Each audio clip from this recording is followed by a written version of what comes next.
Ang Riverside, Maryland na isang tahimik na lugar sa United States ang naging venue ng isang kasong gumulat sa buong komunidad noong 2014. Ang simula ng eskandalo ay ang hindi inaasahang pagkamatay ni Owen Parker, isang 20 anyos na college student na dumadaan sa matinding emotional struggle. Una, inakala ng lahat na ang pagkamatay niya ay dahil sa overdose ng droga. Natagpuan ang katawan ni Owen sa kanyang maliit na apartment noong umaga ng 15 ng Marso, 2014. Isang kapitbahay ang tumawag sa mga pulis matapos mapansin ang masangsang na amoy mula sa kanyang apartment. Nang dumating ang mga paramedics, wala nang buhay ang binata. Sa tabi ng kanyang katawan, natagpuan ang mga botelya ng mga gamot na nagbigay ng konklusyon sa otoridad na overdose ang sanhi ng kanyang pagpanaw. Gayunpaman, napansin ng mga pulis ang kakaibang detalye matapos siyasatin ang kanyang mga personal na gamit. Sa kanyang cellphone nakita ang mga huling text message ni Owen na ipinadala kay Dr. Elizabeth Hanson, isang kilalang doktor sa lugar. Ang mga serye ng mensahe ay nagpapakita ng tila pagtatalo sa pagitan ng dalawa at tila nagpapahiwatig ng problema sa romantikong relasyon sa pagitan nila. Ang isang mensahe kapag isinalin sa Tagalog ay nagsasabing, "Hindi mo pwedeng patuloy na gamitin kami. Hindi kita hahayaang gawin ito sa akin." Dahil dito, umusad ang mas malalim na investigasyon at natuklasan ang mas masalimuot na kaso. Si Elizabeth Hanson, 48 anyos, isang diborsyada at walang anak, ay kilala bilang isang mahusay na doktor at may magandang reputasyon sa napiling propesyon. Ngunit sa likod nito, may mga lihim siyang itinatago. Siya ay nakipagrelasyon sa ilang mga lalaking pasyente na mas bata kesa sa kanya.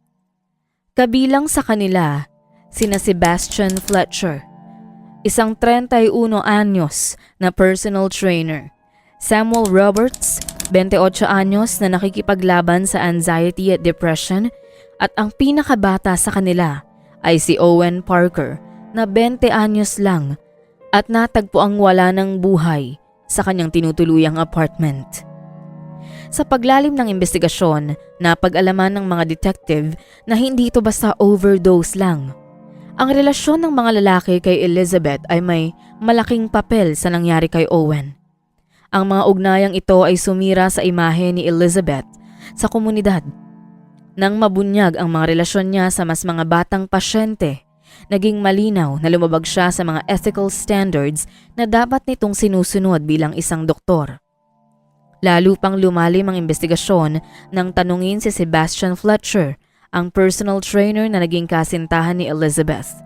Nakilala niya si Elizabeth sa isang check-up at naging personal ang kanilang relasyon. Inilarawan niya si Elizabeth bilang mapagmahal pero madalas ding control freak na karelasyon. Lumayo siya kay Elizabeth bago pa mamatay si Owen nang malaman nitong pinagsasabay-sabay niya ang kanyang mga karelasyon. Hindi ito matanggap ni Sebastian kung kaya't nagpasya itong wakasan ang kanilang ugnayan. Samantala, si Owen naman ay naging sobrang obsessed kay Elizabeth.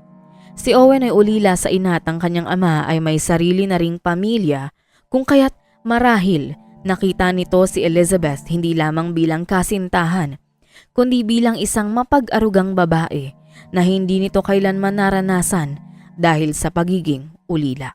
Sa kanilang relasyon, lalong lumala ang kanyang mental health issues at nagsimula siyang magbanta na ilalantad ang lihim ni Elizabeth. Samantala, si Samuel Roberts na isa ring pasyente na naging kasintahan ni Elizabeth ay mas emotionally dependent sa kanya. Lalong lumalim ang kanyang problema sa mental health dahil sa mga manipulasyong ginawa ni Elizabeth. 2 gabi bago matagpuan si Owen, natuklasan ng mga detective na bumisita siya sa apartment ni Samuel noong 13 ng Marso 2014. Matapos ang matinding pagtatalo nila ni Elizabeth, sinabi ni Samuel na pinapasok niya si Owen at kalaunan ay nagtalo sila Pero iginiit niyang masama na ang lagay ni Owen nang dumating ito at wala siyang kinalaman sa pagkamatay niya. Sa ilalim ng matinding pressure mula sa mga detective, inamin ni Samuel na dumating si Owen ng walang abiso, balisa at halatang lasing at nakadroga. Ang usapang dapat sana'y maayos ay nauwi sa kaguluhan dahil sa pag-aamok ni Owen ukol sa kanilang relasyon kay Elizabeth. Ikinuwento ni Samuel ang eksena sa kanyang interview. Pasado 10:00 ng gabi, pumasok si Owen sa kanyang apartment, hawak ang bote ng whiskey at hirap magsalita ng maayos. Galit na galit si Owen, puno ng selos at pagkadismaya dahil sa kanyang hindi maayos na relasyon sa kasintahang si Elizabeth. Inakusahan niyang si Samuel ang dahilan kung bakit malamig ang pakikitungo ni Elizabeth sa kanya at sinabihan niya itong hiwalayan na si Elizabeth. Umigting ang pagtatalo at binanggit ni Owen ang balak niyang isiwalat sa publiko ang relasyon ni Elizabeth sa kanila kung hindi ito makikipaghiwalay rito. Wala na siyang kontrol sa sarili, ayon kay Samuel. Paulit-ulit na sinasabi ni Owen na ginagamit lang sila ni Elizabeth at sinira nito ang buhay niya habang umiiyak. Lalong nag-alala si Samuel nang inilabas ni Owen ang isang maliit na bote ng antidepressants na mismong si Elizabeth ang nagreseta sa kanya. Sinimulang inumin ni Owen ang mga gamot kasabay ng pag-inom nito ng whiskey. Sinubukan ni Samuel na pigilan si Owen pero hindi ito nagpaawat. Natapos ang pag-aaway nang bumagsak si Owen sa sofa. Nawalan ito ng malay dahil sa pinaghalong droga at alak. Doon nagkaroon ng mas madilim na bahagi ang kwento ni Samuel.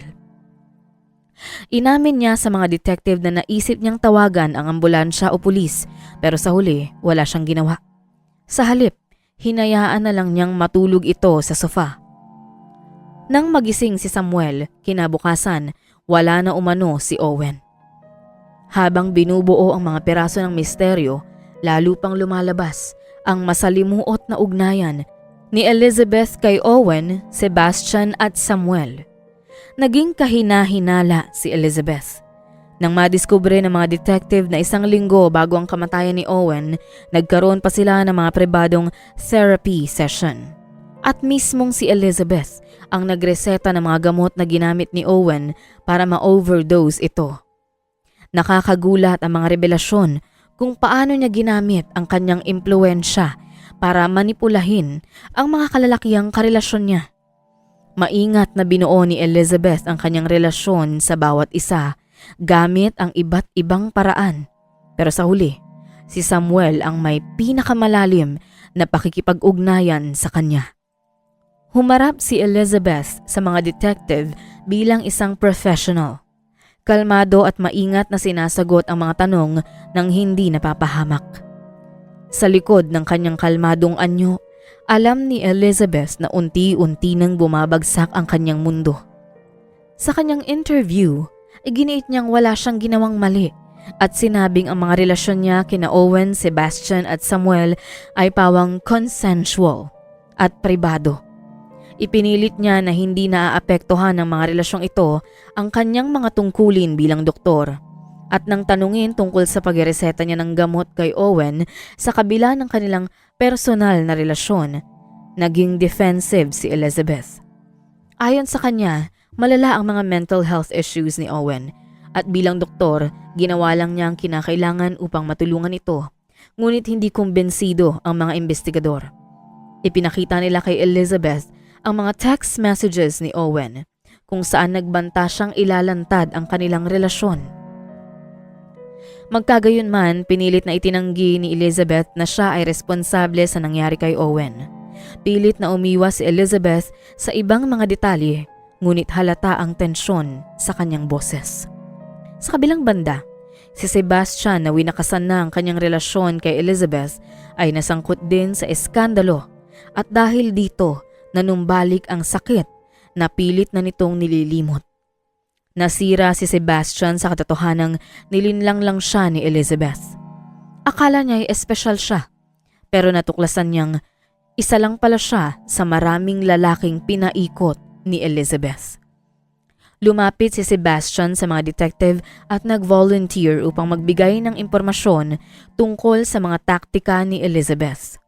Ikinuwento niya kung paano pinag-away ni Elizabeth ang mga lalaki. Pinapalala ang kompetisyon at selos sa pagitan ng mga ito, nang hindi niya pinipigilan. Lalo lamang na napagtanto ng mga detective na tila sadya ang ginawa ni Elizabeth at hindi lamang ito kaso ng pagpapabaya. Alam ni Elizabeth na mahina ang mga pasyente niya at sinadya niyang gawing emotionally dependent ang mga ito sa kanya.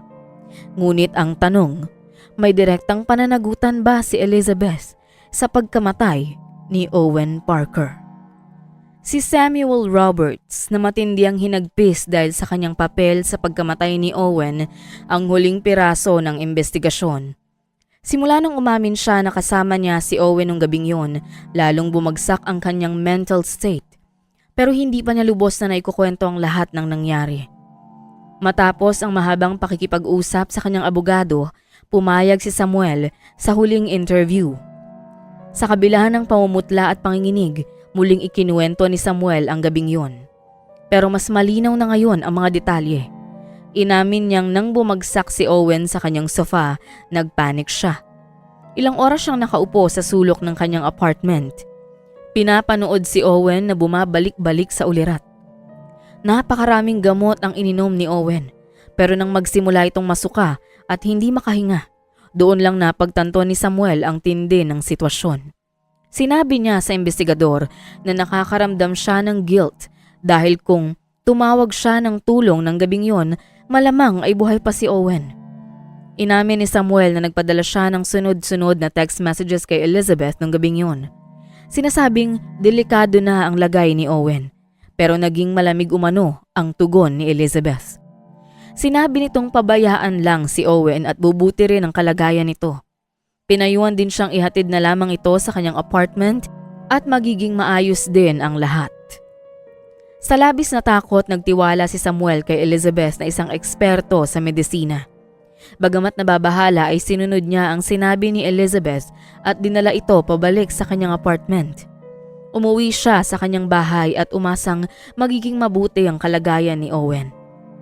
Sa kabila nito, nagkamali si Samuel.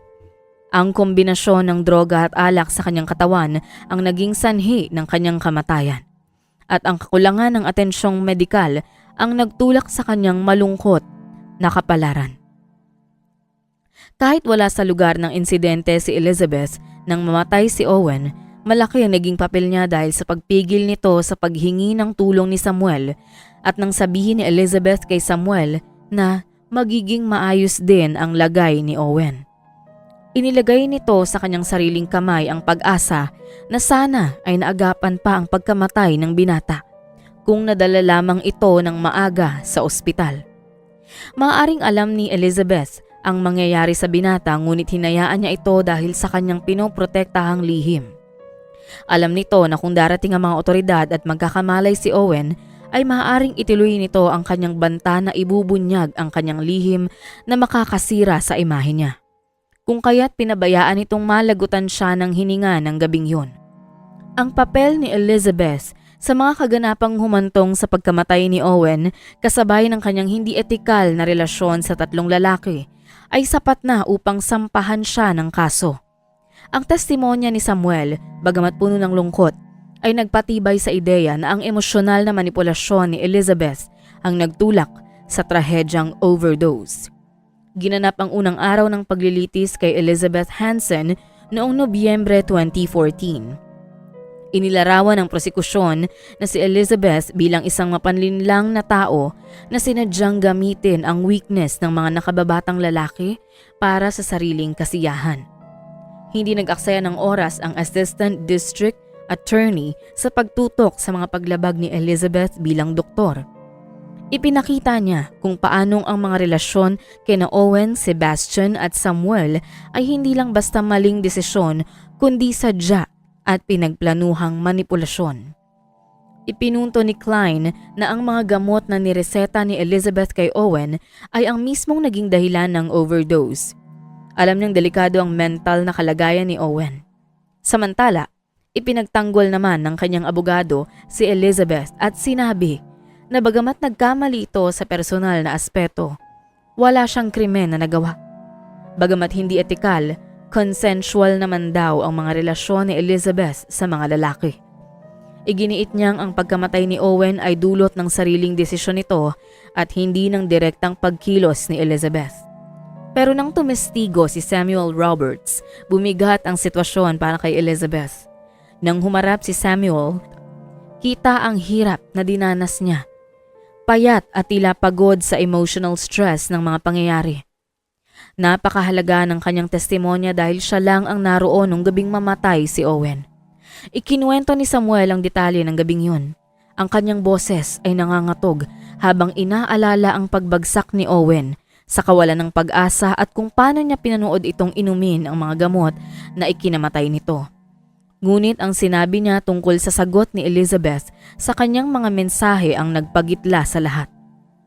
"Tinext ko siya," sabi ni Samuel. "Halos pabulong. Sinabi ko sa kanya na may problema si Owen na sobrang dami na ng gamot na nainom niya.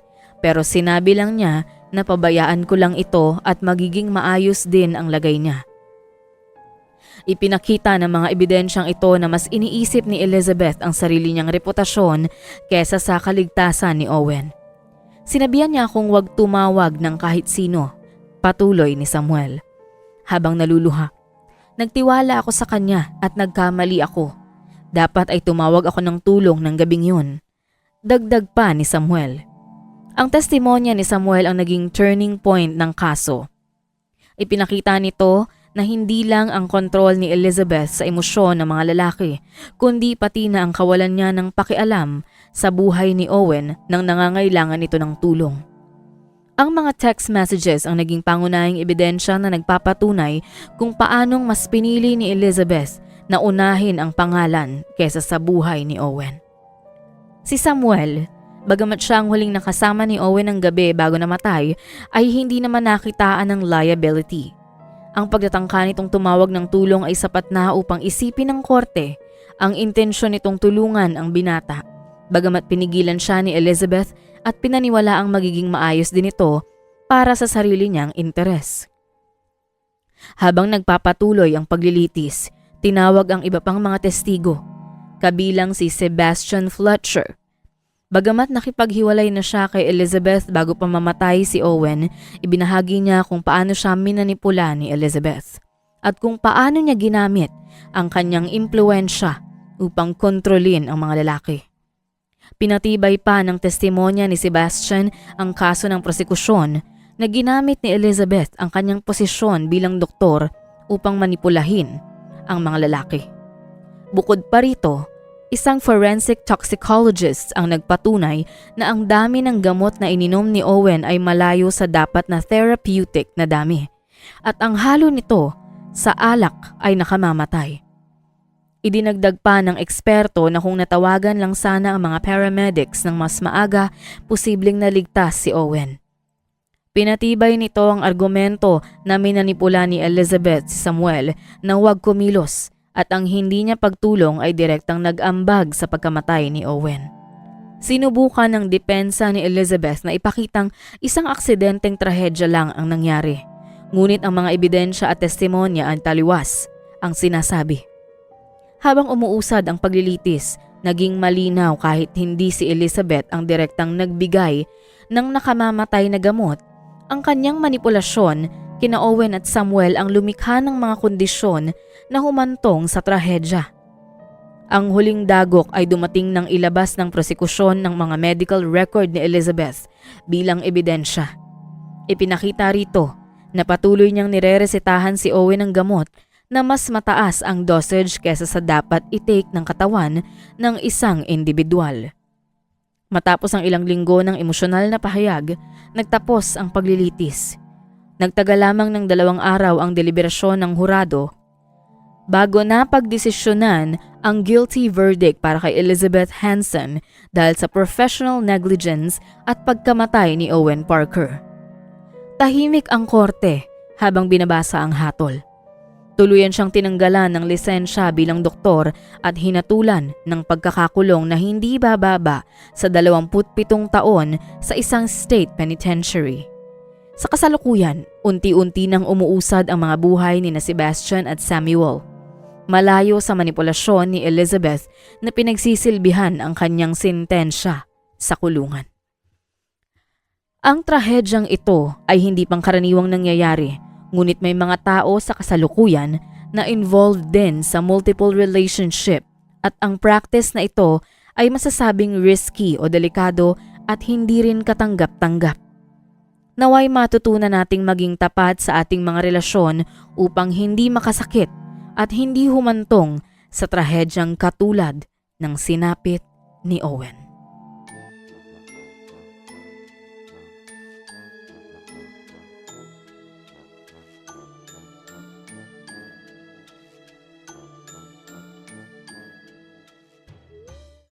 Kung ikaw ay umabot na sa bahaging ito ng video, maraming salamat sa iyo. Para sa iba pang istorya, huwag mong kalilimutang mag-subscribe sa aming channel at kung may nais kang ma-feature na kwento na sa tingin mo ay angkop sa channel na ito, maaari mo itong isulat sa comment section. Ito ang Tagalog Bizarre Story Archives.